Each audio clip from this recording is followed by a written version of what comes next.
I'm a big believer in the concept of as above, so below. Kind of what is going on in your life is often a kind of like a micro version of what's going on the global scale.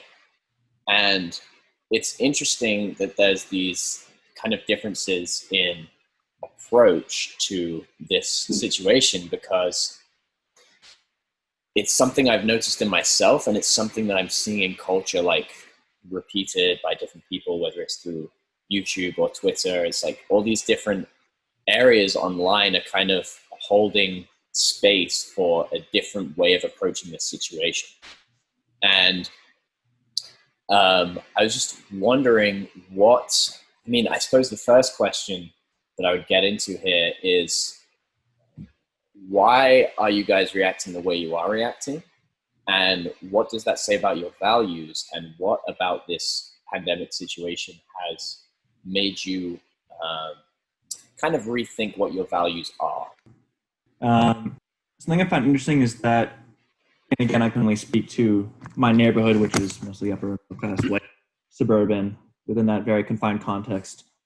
I've sort of noticed a spectrum between people who, as a reaction to the pandemic, have just sort of thrown themselves into the cotton candy television entertainment matrix to, in some ways, stave off the reality. And there's a lot of content being produced because companies want to monopolize our time, and we have a lot of time now, so they can use it. They can use it for profit. So that's what some people have been doing, is throwing themselves into TikTok and television and sports reruns.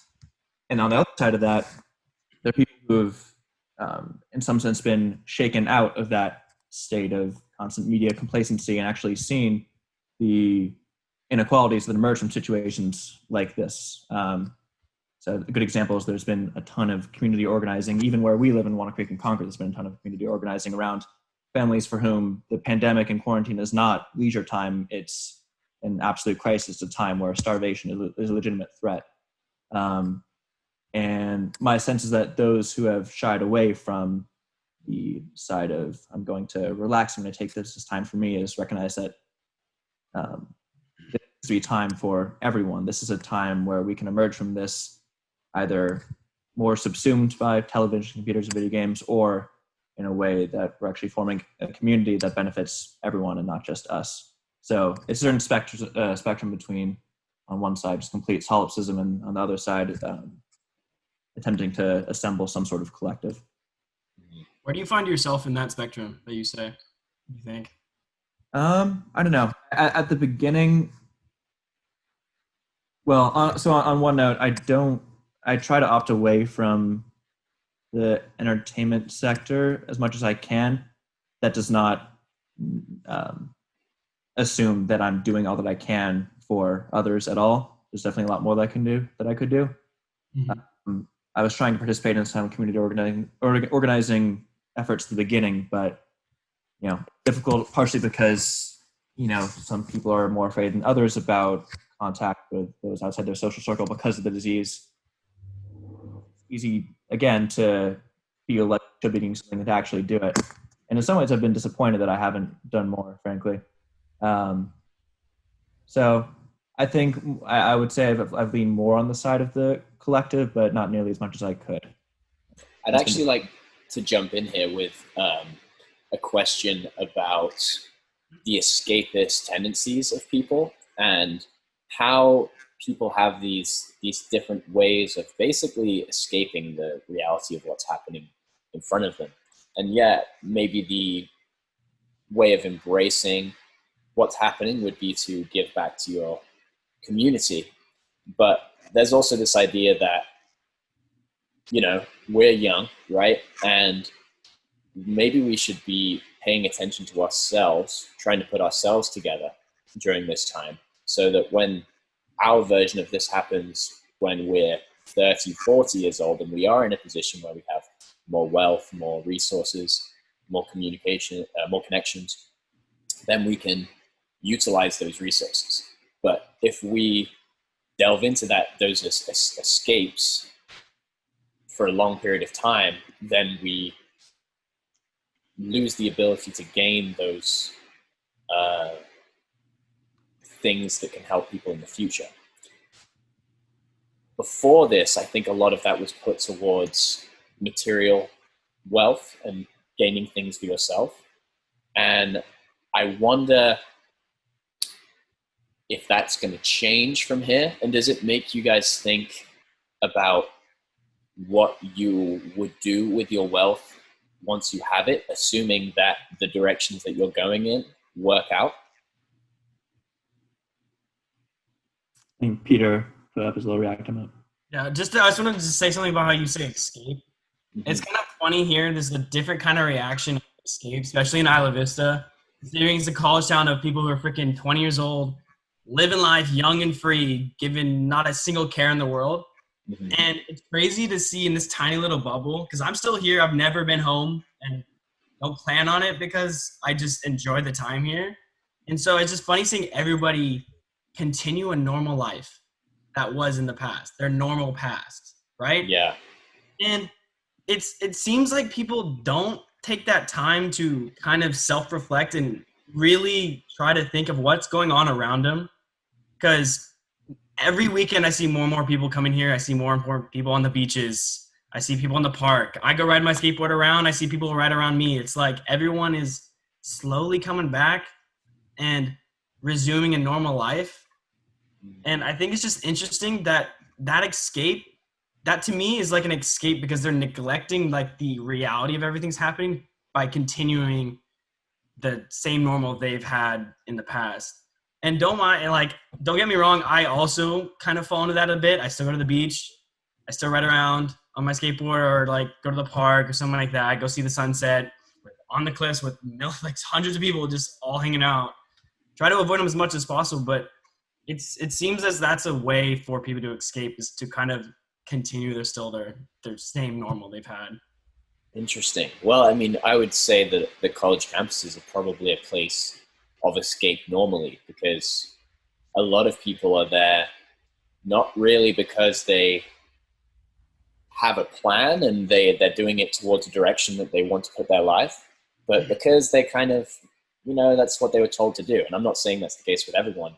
All you three have a plan in place going into college. And it's interesting that you could also use the college classes and the hard work and the routine as a form of escape in itself. And that's something I wanted to talk to Jaden about, because that was what she brought up in terms of, okay, some people are going harder than ever, and some people are relaxing and getting to know themselves a bit more. So do you think that hard work is a form of escape, and is that why you might have avoided it in yourself, Jaden? I mean, that's what I was gonna bring up is I feel like I've kind of taken this time as a more relaxation, and I don't really mean that in I'm just sitting around doing nothing. I just mean that there's less of a focus on what am I physically producing, because I think when I was at school especially, I measured the success of my day based on, okay, how many events did I go to, how many things did I participate in, how much work did I get done, all these very kind of external things. And this has kind of given me the chance to be like, okay, what is a successful, productive day look like when I'm not doing things for other people, when I'm not participating in classes or turning in assignments or anything like that.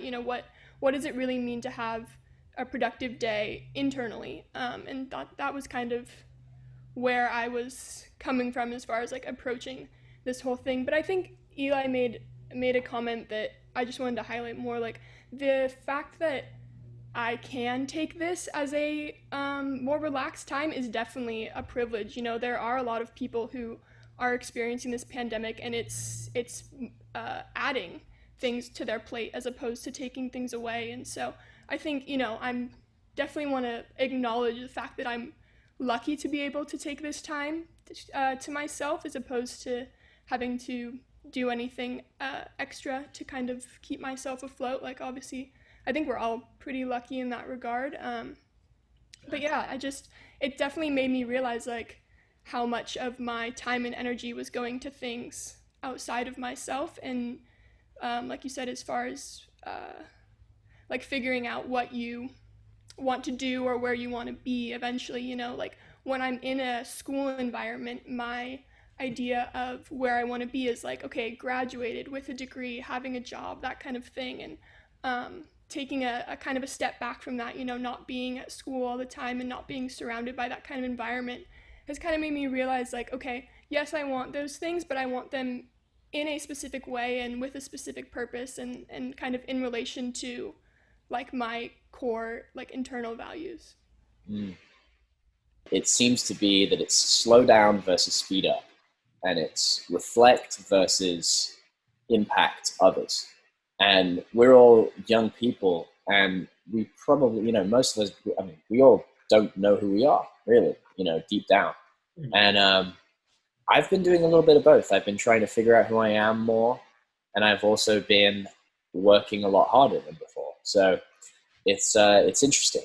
And I think, Eli, I'd like you to talk about that one, because I know you've been very productive during this time too. And actually, Peter and Eli, you can go back and forth on this one, because I know you've both been keeping routines. You've both been working hard on various things, and I wonder if you see that as a form of escape or as a way to get to know yourself further. So is the question whether productivity and hard work, or in some sense the speeding up you're referring to, is a method of escape, or alternatively a method of self-discovery? Yes. Jaden's earlier points about the time we have now for self-reflection, what came to mind was this philosopher in the 40s named Maurice Merleau-Ponty, who talked about the solidarity of the shaken, which is the idea that a generation which experiences a crisis that encompasses every member of that generation emerges from it in a new sense, and it sort of forms this generational identity that is distinct from the prior generations and from those that follow. And this crisis experienced in our lives is, I think, really interesting in that sense, because I think for so many of us, particularly in the four of us, our socioeconomic circumstances, we grew up in a sense where here's the path, you can follow it, it'll work, and now it's stopped. And there's the crack, we're shaken, where do we go from here? And I think that little shake allows for this sort of self-reflection, and I think in addition, a strong attitude towards what we've been given in that circumstance. We've been given the chance to slow down if we want to. In some sense, we have more time than most people do. We're lucky enough to have that time, to have born into a circumstance where we're given time when we want it. And just to address your I guess, question, Lorcan, to me, this is, I guess, awoken the recognition that with all this time, I have the privilege of being able to speed up when I want to, when I have the time to do so.